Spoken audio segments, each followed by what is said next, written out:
Yo, what's up, guys? Lucky here. I just kind of want to talk about My Hero Academia.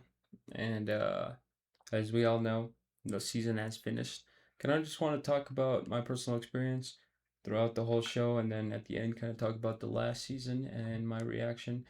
Uh, but for now, we're just going to put a clip of My Hero Academia in the background. I will, put this guy's, in the description, his channel.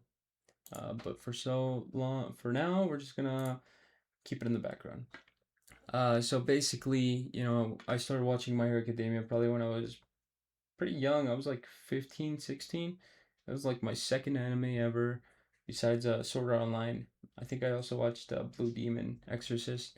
But it was a pretty hard time in my life. I was pretty young, working as a dishwasher, if you guys must know. But it kind of drove me into like keeping my sanity and just keep doing this. I allegedly pirated the show before it even came out. But basically, let's just go down a couple moments that happened. All Might versus Nomu. This was in the USJ arc.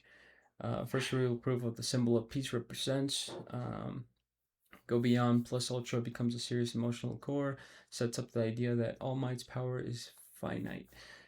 Basically, this in this season we also got where Deku got the strain of hair from All Might, and he starts training as much as possible so he can adapt to this new power that he's gotten. We also see him, run towards the I don't know if it was a Namu or just a villain, but to save Bakugo. We also got the sports festival arc, which was pretty good. We got Todoroki versus Deku. That was a crazy, those first two seasons were amazing. I believe that was the second season. Todoroki accepting his fireside is a huge character shift. Deku proves heroism isn't about winning and establishes rivalries that drive the whole series. This also kind of pushes all the main characters. It shows us that there's powers and kind of their rivalries as we progress through the story. We also get All Might versus All for One. I believe that's the third, fourth season, somewhere around there. One of the anime's most iconic fights, All Might's final push and retirement punch. Sorry, and that was a pretty great shift in the show where he just uses the last bit of power that he has and shows the world that he's not invincible or this great inimaginable being, but he also has a huge weakness. We get Bakugo's growth and apology, Bakugo confronting his guilt over All Might. Later, his sincere apology to Deku marks one of the best written rival arcs in Shonen. Overhaul arc, where Eri is saved. Darkest arc early on. Deku at 100% with Eri rewinding him. Introduces the cost of Hero Society's failures. And this is when, Eri's on his back and he's just going 100%. It was a pretty good fight. I wish they went a little darker on the pain that he felt while fighting that. We also get Endeavor versus High End Nomu. Endeavor steps into All Might's shadow.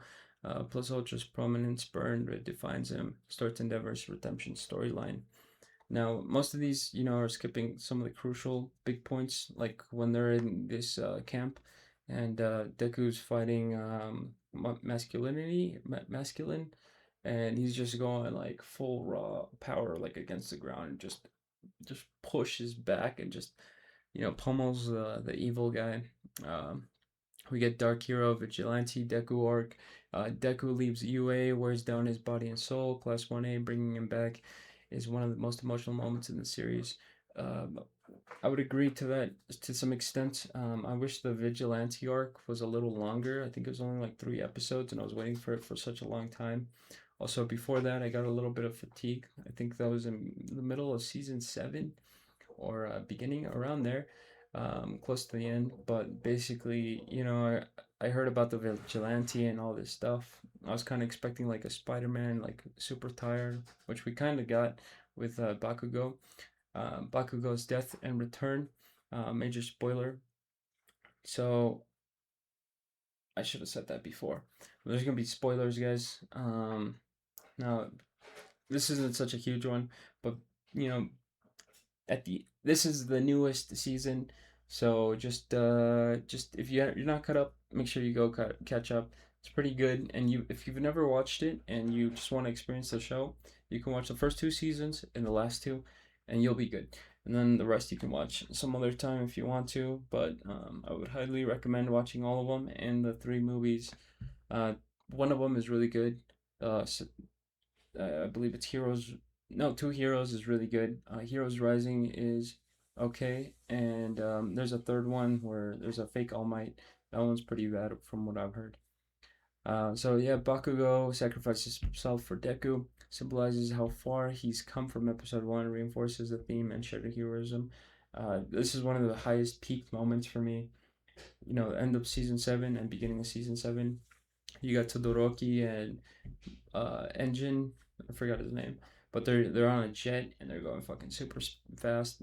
It was hype peak, and then Bakugo dies and then comes back to life, and goes and saves All Might, which is really good. All Might uses a mech suit to keep fighting. I mean, it's all peak. I'm not gonna lie. Final season up. So what we got is the final war arc, the conclusion of one for All versus All for One, Deku versus Shigaraki, the fate of Hero Society itself. We got Deku fighting Shigaraki, and he's trying to kind of talk him down with a Talk no Jutsu, but it doesn't work. And All for One completely controls Shigaraki and fights him. We also got Bakugo fighting All for One, completely decimates him, even going to like the point where he's like blasting a baby, which is crazy. Um, so yeah, I mean, we got for the themes of the final season, what true heroism means without symbols, saving villains versus defeating them, collective action over lone saviors, the next generation fixing the old world's mistakes. And I've kind of this kind of resembles the state of the world right now, like Gen Z. I'm not gonna lie, they're coming in clutch this season if it's like in the real world. But basically, you know, we just learn from our history and we try to fix it and, you know, accept people as they are. If I had to put it or compare it to the real world. Um, but basically, we also get like a bunch of villains that become heroes and they. I'm just gonna skip this. So you just get a bunch of villains that work with the heroes, and it literally takes every single soul to defeat this power. I kind of wish more characters got alt F4 deleted. That would have been a little peak, and I think, I mean, I like the happy ending. I just think that you know recently we've been getting too many happy ending things, and we need like the thing with Stranger Things, you know, like no one dies, mostly everyone survives, and then it's put to speculation. So I kind of want to see like shows that bring that gruesome reality back. I know Jujutsu Kaisen with this new season is coming back and bringing all that gore and emptiness and just you know characters getting decimated. So that's gonna be exciting to watch. But you know that's it. My Hero Academia, really good show. I've been watching it since the beginning, and hopefully Vigilantes picks up because I've been watching it and so far it's okay. But you know, new season coming this you know recently too, so hopefully it goes beyond this show too. But I'll talk to you guys later, and peace out.